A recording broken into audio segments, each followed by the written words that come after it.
Oke, lanjut. Perkenalkan, saya Alexander Nova Hakim, NIM saya 125240557 dari jurusan Teknik Metalurgi. Jadi di sini saya akan mengerjakan soal nomor 2, soal fisika dasar 1 yang telah diberikan di WA Group. Oke, jadi di sini kita baca soalnya. Jadi kalau dari soal ini kita tahu kalau massa M1 itu belum diketahuin. Sedangkan bidang ini kasar sehingga punya koefisien gaya gesek. Dan koefisien gaya gesek itu yang kita tahu tuh bakal melawan arah dari gerak benda. Karena yang di bidang miring cuma ada benda satu doang, maka ini tuh hanya berpengaruh kepada benda satu. Terus kita tahu juga M2 sama dengan 2 kg, M3 itu 1 kg. Dan tali ringan tak mundur ini maksudnya T-nya tuh sama semua ya. T1 sama dengan T2 sama dengan T gitu. Terus kita tahu juga bahwa cos theta sama dengan 3/5. Dan koefisien gesek statik dan kinetik masing-masing tuh mu S-nya 0,5, ini koefisien gesek statis, dan mu-K-nya tuh koefisien gesek kinetik 0,1. Oke, jadi apa bedanya kinetik sama statis? Jadi kalau koefisien gesek statik ini bakal dipakai kalau bendanya ini diem atau tepat bergerak. Dan kalau koefisien gesek kinetik dipakai kalau si benda satu ini yang ada di bidang miring ini mulai bergerak, maka pakai yang koefisien kinetik. Oke, kita baca soal yang A. Gambarkan diagram gaya bebas untuk masing-masing balok. Oke, ini gampang aja. Kita mulai dari M1 dulu. Jadi gaya yang bergerak pada M1 tuh kan pertama dia punya massa ya, berarti maka pasti punya gaya gravitasi, yaitu rumusnya M dikali G. Ini kan M1, jadi M1G. Oke, terus dia juga terikat pada tali sehingga mempunyai gaya tegangan tali ke arah katrol tersebut, jadi T sini. Karena T-nya sama semua ya, jadi kita samain T aja. Terus ini juga punya koefisien gaya gesek kinetik. Dan kita lihat di soal B ini ya, kalau si M1 ini bakal menuruni bidang miring. Maka kalau menuruni bidang miring, kan berarti si M1 ini geraknya ke bawah ya. Berarti si koefisien gesek statis ini bakal ke atas. Kita tulisnya nggak usah pakai statis kinetik dulu deh, kita tulis koefisien gesek aja, pakai F aja. Oke, terus ada yang namanya gaya normal, karena ini bersentuhan dengan bidang miring.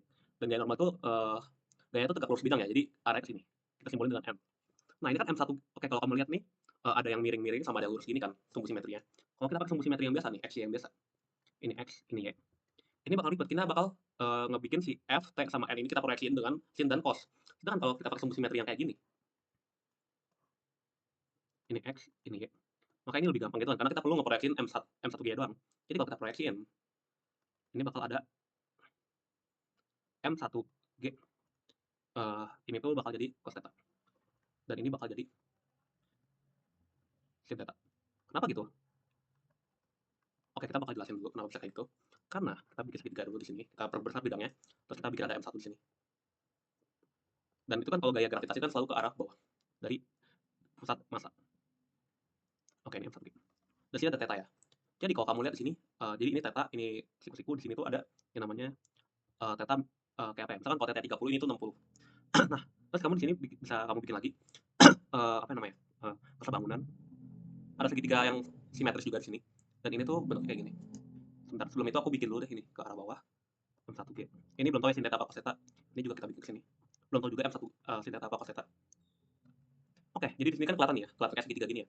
Nah, di sini tuh karena kesebangunan dengan si 60 apa segitiga yang bawah, maka ini besarnya juga 60. Dan ini bakal jadi theta. Terus di sini tuh kalau kamu lihat ini kan 60 tambah ini bakal jadi 90. Berarti ini tuh sama aja kayak theta juga kan. Nah, sudut yang sama kayak theta bakal jadi cos theta, sedangkan sudut yang sama kayak theta bakal jadi sin theta gitu.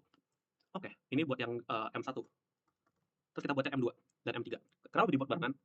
Karena M2 sama M3 ini kayak apa ya, bisa digabung gitu loh jadi satu diagram gaya bebas. Jadi yang ke bawah kan pasti gaya gravitasi mereka kan, M2 plus M3 dikali gravitasi.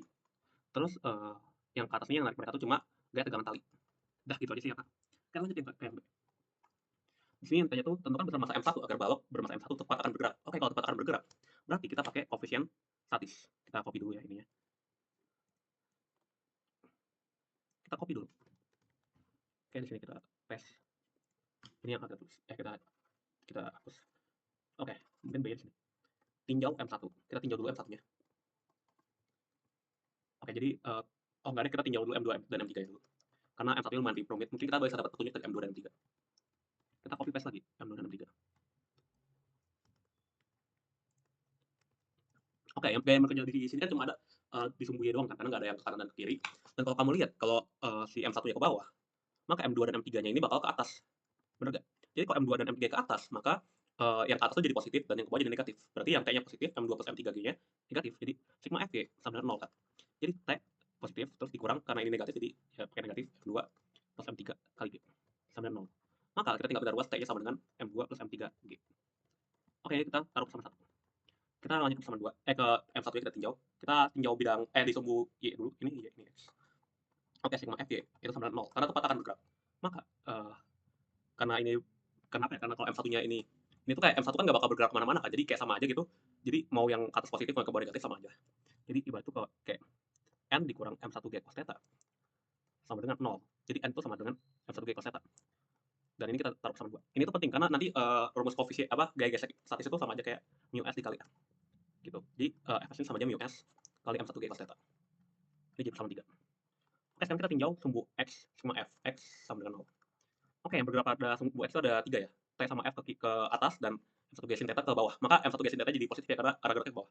Jadi M1G sin theta dikurang T dikurang F sama dengan 0. Karena tadi kita udah nemuin T yang di persamaan 1, jadi kita bikin juga samanya sama kayak gitu. Jadi kayak persamaan 1 sama dengan persamaan 4 gitu loh. Jadi T-nya pindah ke kanan, T sama dengan M1G sin theta dikurang sama F. Nah, tadi kan ini jadi persamaan 4 ya. Oh, ini Fs ya by the way. Dan Fs itu tadi kalau kamu tahu dari persamaan 3 jadi mu S M1G cos theta. Oke, jadi kan karena ada persamaan 1 dan 4 yang sama-sama T, kita samain aja. Persamaan 1 sama dengan persamaan 4. Jadi persamaan 1 tuh tadi M2 terus M3. G sama dengan M1G sin theta dikurang mu S M1G cos theta. Oke, karena kita mau nyari M1, maka yang tadinya ada M1 kita pisahin sendiri. Jadi M2 plus M3 kali G sama dengan M1 taruh depan G sin theta dikurang mu S G cos theta. Oke, ini karena ada G semua, kita catat aja G-nya semua. Nah, ini bisa kita pindahin aja nih, yang di sebelah M1 kita pindahin ke bawah kiri.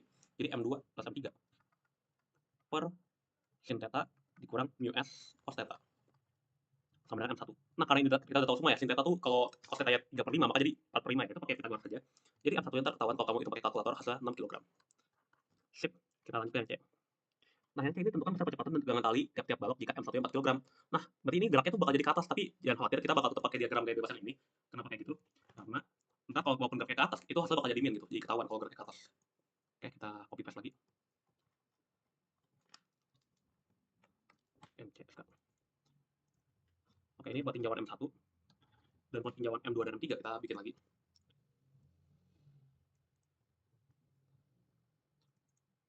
Kebanyakan. Oke. Tinjau M2 dan M3 dulu ya, yang gampang. Nah, ini karena M1 dikurangin, maka asumsinya bakal gerak ke atas kan. Dan kalau udah gerak gitu, berarti rumusnya itu pakai hukum Newton 2, yaitu sigma Fy sama dengan M2 plus M3 dikali A. Oke, karena ini arah geraknya ke sama kayak tadi, anggapnya yang ke atas positif, yang bawah negatif, jadi anggap dulu kayak gitu.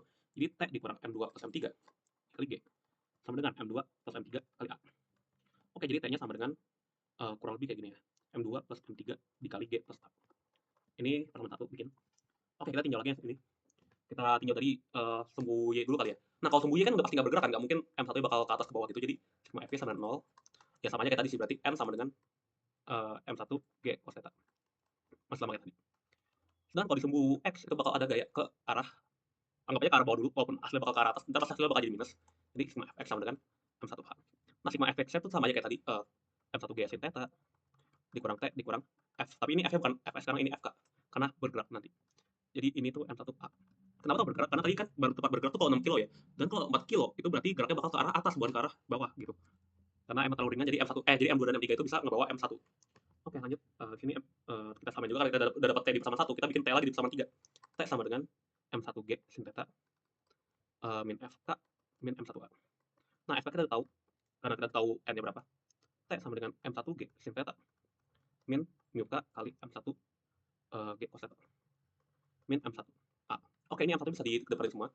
M1 G sin theta dikurang mu K G cos theta dikurang A. Ini persamaan 3. Oke, jadi persamaan 1 sama aja kayak persamaan 3 kayak yang tadi awal, 1 sampai 3. Sekarang kita mau nyari A-nya dulu. Jadi sini persamaan 3 itu M1 kali. Kita substitusin aja semuanya di atas. Min A. Terus M2-nya tuh persamaan 1 itu M2 plus M3 kali G min A. Oke, di sini tinggal masukin semuanya aja. Ntar bakal ketahuan kalau A-nya tuh min 0,056 meter per second kuadrat. Oke, jadi kenapa A-nya minus? Kenapa A-nya minus? Karena tadi kita bikin yang positif tuh ke arah bawah, sedangkan kalau minus itu berarti arah itu bakal ke atas gitu. Oke, kita udah tahu hanya itu, kita tinggal cari T-nya. Jadi kan tadi T kalau persamaan 1 itu T sama dengan M2 plus M3 kali G min A plus A. Oke, karena A-nya udah ketahuan minus 0,056, kita tinggal substitusin aja semua yang ada. Itu bakal ketahuan hasilnya tuh